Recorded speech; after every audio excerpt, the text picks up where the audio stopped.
अस्सलाम वालेकुम रहमतुल्लाहि व बरकातुहू। वालेकुम अस्सलाम। वालेकुम अस्सलाम। बेटा क्या मैं आपसे एक इस्लामी सवाल कर सकता हूँ? जी शेख कीजिए। जी बिल्कुल। आपका नाम? जैन। सैयद आकिफ अफनान। माशाल्लाह। आप कहाँ के रहने वाले हैं? रायचूर से ताल्लुक़ रखता हूँ। रायचूर से। माशाल्लाह। हम लोगों से इस्लामी सवाल जवाब करते हैं रास्ते में, ताकि लोगों में इस्लामी अवेयरनेस आए और अमल करने में आसानी हो। आज का हमारा सवाल था रोज़ों से मुतालिक। रमज़ान के रोज़े किन किन लोगों पर फ़र्ज़ है, बता सकते हैं कुछ? हर ईमान वालों पर जिन्होंने ईमान लाया और अब इतनी अच्छी हालत में हैं और बालिग़ हैं, इन पर रोज़े फ़र्ज़ हैं कहा जा सकता है। आप कुछ बता सकते? हर बालिग मोमिन पर रोज़ा फ़र्ज़ है। जो कोई बीमारी से अगर मुब्तला नहीं है तो उनके ऊपर फ़र्ज़ है। अगर कोई एक्सेप्शन है तो वो फिर उसके बारे में जांच करनी पड़ती है। माशाल्लाह सही कहा आपने। रोज़े जो है ना, हर मुसलमान बालिग़, आक़िल और मुकल्लिफ़, मिसाल के तौर पर मुसलमान बोलेंगे तो फिर काफिर निकल जाते इसमें से। काफिर पर जो है ना रोज़ा फ़र्ज़ नहीं है, क्योंकि असल चीज़ ईमान है, उसके बाद में तमाम चीज़ें हैं। पहला है मुसलमान, उसके बाद बालिग़ बोलेंगे अगर, तो हर वो बालिग़ आदमी जो मैच्योर है। छोटे बच्चों पर, अगर छोटे बच्चे पर फ़र्ज़ है? नहीं, फ़र्ज़ नहीं है छोटा बच्चा। नहीं, बालिग़ अगर रह लिया तो चलेगा। रह लिया तो प्रॉब्लम नहीं है, लेकिन फ़र्ज़ तो नहीं है उसके ऊपर। माशाल्लाह सहाबा रज़ियल्लाहु अन्हुम जो है ना अपने बच्चों को आदत डालने के लिए जो है ना 7 साल की उम्र में, 8 साल की उम्र में रोज़े रखा। बचपन से ही उन्हें तालीम देते थे रोज़े की, नमाज की। हालांकि ये चीज़ें उन पर फ़र्ज़ नहीं थी, पर एक तरीक़ा होता है अपब्रिंगिंग का, उनकी तरबियत का। तीसरा जो है आक़िल यानी अक़ल रखने वाला।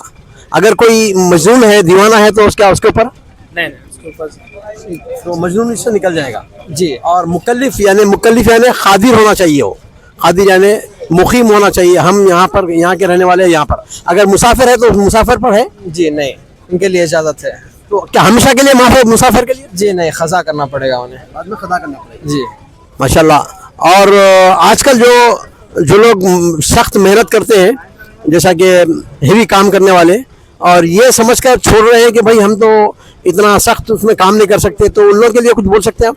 क्या उनके ऊपर फ़र्ज़ है या वो भी उज़ूर में आते हैं? जी, जब हम सीरत को पढ़ते हैं तब सहाबा को पढ़ते हैं कि वो सख्त गर्मी में रोज़ा रहकर जंगों पे निकला करते थे। तब हमारे दिल में उनकी एक मिसाल होनी चाहिए कि एक अल्लाह पे एक तवक्कुल होना चाहिए, तवक्कुल अल्लाह के, अल्लाह हमारा साथ देगा। हम अल्लाह के लिए कुछ कर रहे हैं कि रोज़ा अल्लाह ताला फरमाते हैं कि रोज़ा अल्लाह के लिए है, अल्लाह उसका जितना चाहे अजर देता है। तो अल्लाह पर भरोसा पूरा रहना चाहिए। माशाल्लाह बारकल्लाह फीक। अगर कोई रोज़ा रहने से इनकार करता है, अगर भाई मैं नहीं रहता बोल के बोलता है अगर, तो उसके लिए क्या हुक्म है? उसके लिए हुक्म उतना मुझे इसके बारे में इल्म नहीं है। उसके लिए कुछ फ़राइज़ में से हैं, तो यकीनन अल्लाह ताला बार बार कुरान में फरमाते हैं कि जो लोग ईमान लाते हैं वो रोज़ा रहते हैं, वो नमाज़ पढ़ते हैं, वो ज़कात देते हैं, वो माँ बाप की इताअत करते हैं। तो रोज़ा एक इस्लाम का एक बुनियादी हिस्सा है, तो इसे छोड़ना मैं समझता हूँ मुनासिब नहीं रहेगा। कुफ्र है इसको छोड़ना जो है ना। 5 बुनियादी अरकान है इस्लाम के, नमाज, रोज़ा, ज़कात, हज। इसको छोड़ना अलग बात है। छोड़ रहा है अगर कोई आदमी आसी है, गुनाहगार है, लेकिन इनकार करता है तो वो काफिर है। जी बारकल्लाह फीक, जज़ाकल्लाह खैर। आपके पास कोई सवाल है हमारे लिए? कोई सवाल कोई भी आपके जहन में? नहीं, मुझे एक बात पूछना था, जो आपका आखिरी सवाल था। आपने कहा कि अगर कोई रोज़ा छोड़ रहा है तो उसके लिए क्या हुक्म है, तो आपने तो कहा कि वो कुफ्र है, तो उसके लिए हुक्म क्या है?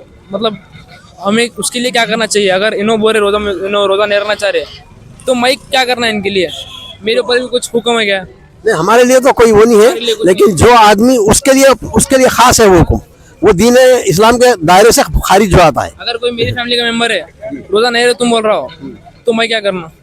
अगर उज़्र की बुनियाद पर या जो है ना थोड़ा सा उसके पास सुस्ती वगैरह हो रही है, उसकी वजह से नहीं हो रहा, तो उसको समझाना चाहिए 1 से 10 मरतबा। लेकिन इनकार कर रहा है अगर, तो फिर उसका कुफ्र है वो। अल्लाह महफूज रखे सबको। जज़ाकल्लाह खैर, बारकल्लाह फीक। अस्सलाम वालेकुम।